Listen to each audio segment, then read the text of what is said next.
कलयुग के 5 कड़वे शब्द आइए जानते हैं क्या है। महाभारत काल में पांचों पांडवों के मन में कलयुग के बारे में जानने की जिज्ञासा थी। उन्होंने श्री कृष्ण के से एक बार पूछा कि कलयुग में मनुष्य कैसा होगा, लोगों के विचार कैसे होंगे और मोक्ष प्राप्ति कैसे होगी। ये प्रश्न सुनकर श्री कृष्ण ने 5 पांडवों को वन में जाने को कहा। साथ ही ये भी कहा कि तुम जो कुछ भी वहाँ देखो उसे मेरे पास आकर विस्तार में बताना। श्री कृष्ण का आदेश पाकर पांचों भाई वन में गए और कुछ समय बाद वापस आए। फकीर एक एक कर पांचों भाइयों ने वन में जो देखा था वो भगवान कृष्ण को बताया। पहला, युधिष्ठिर के प्रश्न। सबसे पहले युधिष्ठिर ने श्री कृष्ण को बताया कि उन्होंने वन में 2 सूंड वाले हाथी देखे। तब कृष्ण ने कहा कि कलयुग में ऐसे लोग राज करेंगे जो बोलेंगे कुछ और कुछ करेंगे। ये लोग दोनों ओर से शोषण करेंगे। दूसरा, भीम के प्रश्न। उसके बाद भीम ने बताया कि उसने वन में देखा कि एक गाय अपने बच्चे को इतना चाट रही थी कि उस बच्चे का खून निकलने लगा। तब श्री कृष्ण ने इसका अर्थ बताया। श्री कृष्ण ने बताया कि कलयुग का मनुष्य अपने बच्चों से इतना आसक्त होगा कि ऐसी ममता के कारण बच्चों का विकास ही रुक जाएगा। यदि किसी पुत्र साधु बना तो सब उसके दर्शन करेंगे, परंतु यदि स्वयं का पुत्र साधु बना तो माता पिता दुखी हो जाएंगे, रोएंगे कि मेरा पुत्र किस राह पर जा रहा है। कलयुग में लोग बच्चों को मोहमाया और परिवार में ही बांधकर रखेंगे। इस तरह उसका जीवन नहीं नष्ट हो जाएगा।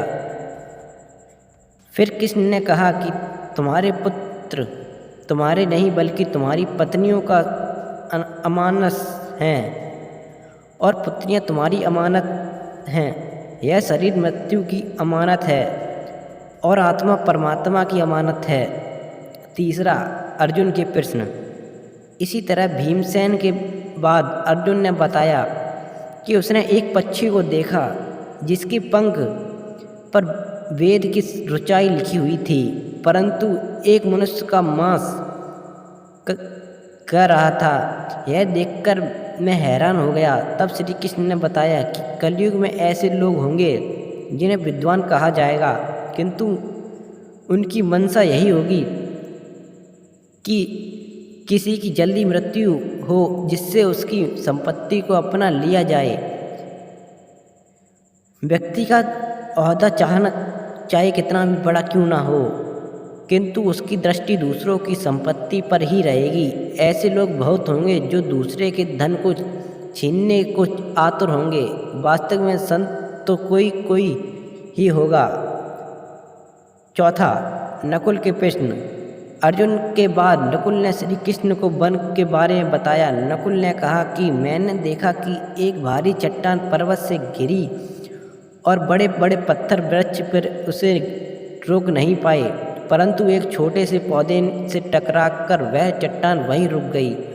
तब इसका अर्थ बताते हुए श्री कृष्ण ने कहा कि कलयुग में मनुष्य की वृद्धि क्षीण होगी, उसका जीवन पतन होगा और इस पतन को धन या सत्ता के वृक्ष रोकते से सक्षम नहीं होंगे, किंतु हरिनाम रूपी एक छोटे से पौधे से मनुष्य का जीवन पतित होने से रुक जाएगा।